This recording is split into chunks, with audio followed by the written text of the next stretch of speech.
On va pas se mentir, Rudy a chamboulé cet épisode ce soir, il nous a tous fait peur devant notre écran, il a fait peur aux candidats de cette nouvelle saison du Feu Sacré, et oui, et je suis obligé de le reconnaître, ce soir il a vraiment très bien joué. Salut à tous, c'est Frenzo et vous êtes les bienvenus sur ma chaîne. Ce soir, et comme chaque mardi, on débriefe ensemble la nouvelle saison de koh Le Feu Sacré. Ce soir, on s'intéresse à l'épisode 7 et au retour de Rudy, alors restez avec moi.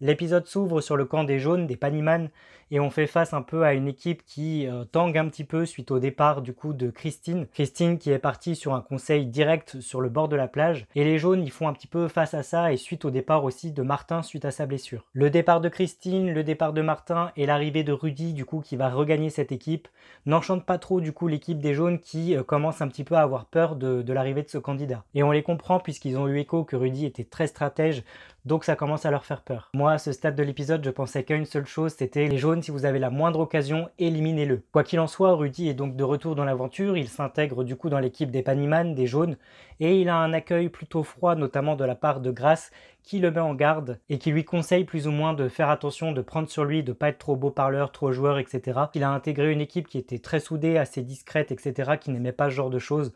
Donc Rudy va tenter de s'intégrer comme ça. Et moi qui n'avais vraiment pas hâte de cet épisode et du retour de Rudy, j'avais quand même un petit peu envie de savoir comment il allait se conduire sur le camp, surtout que par rapport aux extraits de la semaine dernière, on avait l'impression que ça allait vraiment partir un petit peu à volo.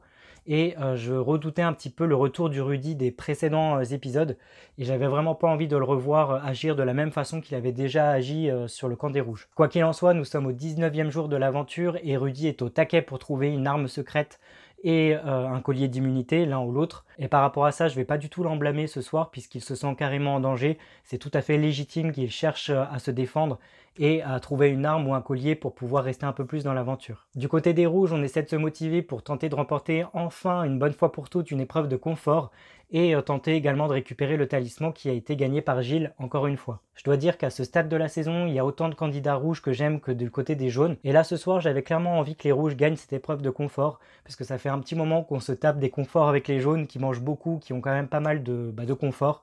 Du coup, j'avais envie que ça change un petit peu, qu'il y ait un petit peu de nouveauté par rapport à ça et les rouges le méritent selon moi. Donc j'avais hâte de voir l'épreuve de confort. D'autant que la récompense est quand même plutôt sympa. L'équipe gagnante pourra aller sur une plateforme flottante sur l'eau et déguster tout un tas de plats super bons avec des glaces en dessert, donc tout bénef. La boule noire est tirée et c'est Julie qui en fait les frais pour cette première épreuve. Une épreuve culte de koh où ils sont tous attachés les uns derrière les autres avec un harnais et ils doivent récupérer du coup des témoins qui sont placés à plusieurs mètres d'intervalle et les ramener jusqu'à eux, jusqu'à une planche. Une épreuve typique de l'émission. Malheureusement ou heureusement, comme vous préférez, c'est les rouges qui vont perdre et les jaunes remporter du coup cette épreuve de confort, ce qui fait que Gilles va conserver son talisman et que les rouges, eux, vont commencer à exploser petit à petit. On se rend vite compte que du côté des rouges, que ce soit par rapport à Frédéric ou à Quentin, que ça commence à bouillonner de l'intérieur, qu'ils en veulent à certains autres candidats de ne pas se donner à fond, notamment Esteban qui en avait déjà fait les frais, et cette fois-ci Anne-Sophie qu'ils ont estimé un peu plus en dessous également. Bref, les rouges ils en peuvent plus de perdre ces épreuves de confort et de plus avoir de choses à manger, et on les comprend. Je balaye vite le confort des jaunes, mais ils ont passé un super moment, et c'est à ce moment précis de l'épisode que j'ai compris que Gilles était un personnage que j'adorais vraiment. Je vous l'ai dit dans les épisodes précédents, je vous avais dit que c'était un candidat hyper effacé mais qui gagnait à être connu, et plus on avance dans cette saison du Feu Sacré, plus je me rends compte que Gilles en impose, tout simplement. Il est fort dans les épreuves, il a de la logique, il est calme, il a un tempérament qui passe un petit peu partout, ce qui fait qu'il n'a pas de gens à dos. Et je trouve ça plutôt génial. Pour moi, Gilles, c'est un peu la révélation de cette saison et j'espère qu'il fera partie des finalistes et j'aimerais bien tout simplement qu'il gagne l'émission, ce serait cool. Même s'il y a aussi des candidats que j'aime beaucoup comme Elena par exemple. D'ailleurs, en parlant d'Elena, nous avons son portrait ce soir, ce qui était plutôt sympa. Même s'il ressort de ce portrait toujours ce petit côté arrogant, je trouve qu'elle s'est quand même vachement assagie depuis qu'on lui a fait ses remarques par rapport au premier épisode et je trouve qu'elle a le mental, qu'elle a la force physique Je la trouve vraiment géniale, Elena, et j'aimerais bien qu'elle arrive au bout, elle aussi, de l'aventure. Quoi qu'il en soit, les rouges tentent de manger un petit peu ce qu'ils trouvent, et on a une Anne-Sophie qui est un petit peu dégoûtée qu'on s'en prenne à elle par rapport à cette défaite au confort, et qui s'éloigne de plus en plus de son groupe. Au plus grand plaisir d'Esteban, qui se sent du coup pouvoir rester encore un peu si tous les votes venaient à se centrer sur Anne-Sophie. Du côté des jaunes, et à la fin de ce 19e jour, Rudy essaye de se rendre un petit peu utile, mais ça ne va pas continuer ainsi. Puisque dès le lever du 20e jour, Rudy va tenter le tout pour le tout, il va chercher une arme secrète ou un collier dans la jungle, et rien ni personne ne pourra l'en empêcher. Pas même tous ceux qui lui tournent autour pour essayer de voir s'il en trouve un ou pas, et c'était plutôt amusant à regarder et assez stressant pour lui, il faut le reconnaître. L'émission a tellement insisté sur le fait qu'il cherche, que je me doutais qu'il allait trouver quelque chose ce soir. J'avais très peur que ce soit un collier d'immunité, mais je me doutais qu'il allait trouver quelque chose, que ce serait pas en vain, tant on a passé du temps à le filmer, à tenter de trouver quelque chose. Ce qui ne rate pas vu qu'il va tomber sur la même arme stratégique qu'il avait trouvée sur le camp des rouges, à savoir un double vote qu'il va utiliser. Du coup, il va pouvoir déjouer le vote d'une personne, ce qui est plutôt original et sympa pour lui. Malheureusement, le temps que Rudy passe à chercher une arme stratégique ou un collier pour se défendre va être en sa défaveur par rapport aux aventuriers jaunes du camp qui lui reprochent son absence, que ce soit lors des repas, lors de la chasse, etc. Là aussi, j'arrive à les comprendre, mais j'arrive aussi à comprendre Rudy qui essaie de sauver sa peau coûte que coûte, donc je suis partagé par rapport à ça. L'épreuve d'immunité arrive et il s'agit d'une épreuve puzzle. Il faut reconstituer un puzzle de 25 pièces qui constitue une tortue, mais avant ça il faut débloquer une plateforme dans la mer et transporter une personne dessus pour aller jusqu'au puzzle et commencer à le construire en hauteur. C'est une très jolie épreuve, elle est originale il me semble, et j'ai passé un beau moment devant elle. Ce qui m'a beaucoup fait rire, c'était que avant de constituer ce puzzle, on a vraiment un parcours du combattant pour y arriver, ce qui était plutôt original. J'ai oublié de le préciser, mais c'est Laura qui tire la boule noire pour cette épreuve. L'épreuve commence, on a une légère avance jaune, mais c'est finalement les rouges qui vont remporter cette épreuve et donc l'immunité, comme la semaine dernière. Il va de soi du coup qu'avec cette victoire des rouges et l'élimination d'un futur jaune, c'est le branle-bas de combat chez les jaunes et Rudy continue son bluff, il continue d'essayer de trouver des armes et de s'en sortir comme il le peut. J'avoue, j'ai beau ne pas aimer ce candidat, le trouver très faible, que ce soit sur le camp ou sur les épreuves, je l'avais trouvé très mauvais en stratégie jusqu'ici, mais cette dernière atout, cette dernière carte qu'il va jouer pour essayer de s'en sortir était vraiment bien trouvée. Je suis obligé de lui reconnaître ça parce que ce serait mentir de dire qu'il a rien fait ce soir. Même si c'est un candidat que j'apprécie pas particulièrement, j'ai trouvé qu'il avait vraiment bien mené sa barque dans cet épisode. Même moi j'y aurais cru, je pense, sur place. Alors pour les candidats, ça doit être décuplé. Et je trouve juste qu'il a vraiment très très bien joué. Ça aurait pu marcher s'il avait été encore un peu plus intelligent. Et je vais vous dire à la fin du coup pourquoi cette stratégie n'aura pas fonctionné pour lui. Quoi qu'il en soit, Rudy il dépense toute son énergie dans le bluff, là où il aurait pu finalement la dépenser dans les épreuves et sur le camp.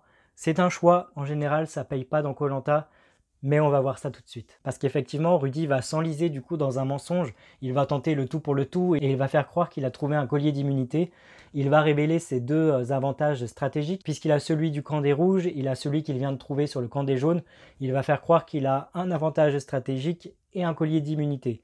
Et en plus de ça, il va être suffisamment malin pour essayer d'en construire un, de le montrer furtivement à Nicolas et créer le doute du coup dans cette équipe des jaunes qui ne va pas en revenir. Très bien joué. Là, je commençais vraiment à avoir très peur pour Tania et j'espérais vraiment que les jaunes prennent une bonne décision, c'est-à-dire ne pas focaliser tout leur vote sur la même personne, qui soit suffisamment malin pour répartir un petit peu les votes en cas de doute par rapport à Rudy. Mais j'avais vraiment très peur de ce qu'ils allaient faire par rapport à ça. Quoi qu'il en soit, le conseil arrive, Tania a peur pour ses fesses et on la comprend.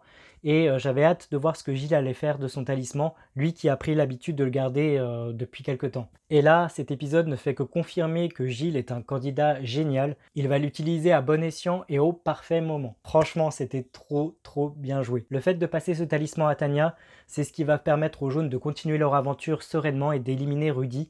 Rudy qui du coup révèle à tout le monde qu'il a son arme stratégique, mais ils le savaient tous déjà. Et au moment où Denis, du coup, après les votes, demande si quelqu'un a un collier d'immunité, il ne dit rien, révélant ainsi qu'il n'en a pas. Et là où j'ai trouvé que c'était un petit peu dommage, c'est que son arme stratégique, plutôt que de bloquer Grace, à qui ça ne sert à rien de bloquer ses votes, il aurait tout simplement dû bloquer Gilles. Alors je ne sais pas si ça l'aurait empêché de partir, mais ça aurait peut-être fait un tirage de la boule noire. Enfin je crois, hein, si je calcule bien. Mais je pense qu'il aurait eu plus de chances de s'en sortir s'il avait voté Gilles plutôt que Grace. Quoi qu'il en soit, et je ne vais pas vous mentir, même si Rudy s'est montré plutôt bon en stratégie durant cet épisode, J'étais quand même hyper content de le voir partir. Pour moi, c'est un soulagement. J'espérais vraiment pas qu'il aille jusqu'à la réunification, parce que s'il avait été envoyé aux ambassadeurs, il aurait pu faire n'importe quoi. Donc je suis ravi. Cet épisode me fait donc oublier celui catastrophique de la semaine dernière. Je suis très très content pour les jaunes, j'ai trouvé que Gilles avait super bien joué, je suis content que Tania reste. Les jaunes vont pouvoir profiter d'un petit peu de répit et de calme au niveau stratégique. Et de toute façon, la semaine prochaine, c'est la réunification, donc plein de nouveaux rebondissements nous attendent. J'ai hâte. Et vous alors, qu'avez-vous pensé de ce 7e épisode de koh Le Feu Sacré?